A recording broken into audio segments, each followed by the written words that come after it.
Tumis aš Džesika. Galima sakyti Džesika.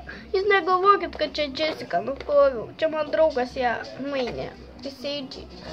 Dabar Miglė, kuriai maniau Džesika, jai galvą nurovė. Viskas, Miglė, jeigu tu žiūri šitą video, viskas, tu man turėsi savo katę atiduoti. Aš žinok, suklijuotą galvą neimsiu. Aš šiandien verkiau. Robertas sakė, tau galvą nuraus.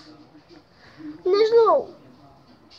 Kas be nesąmonė? Aš visų piesus atsimanysiu.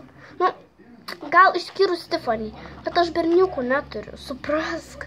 Dabar čia pilkė, tu ją išteplioji, važia, aš ją nuvaliau. Vos man ją nusivalė ir tai jinai purvina, bet aš dabar su ją filmuosiu, aišku.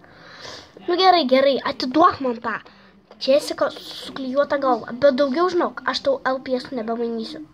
Jeigu nori, tai aš galiu tau irgi sulaužti galvą, tavo Tiffany, va dabar galiu įrodyti. Jeigu netiki.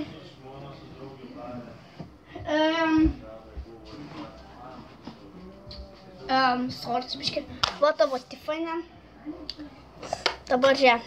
Netiki, aš jai galiu sulaužti galvą. Tai va, prašau tavęs. Miglė, tu esi mano geriausia draugė. Tai supras, kodėl tu taip pasielgiai. Negi tavo žinutė yra, galiu paliūdit. Nežinau. Va. Na, ačiū, kad turiu ją, turiu čikuako, tiesiog ačiū.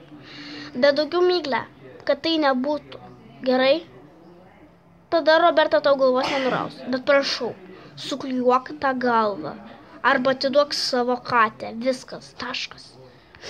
Taigi, ačiū, kad žiūrėjote ir iki.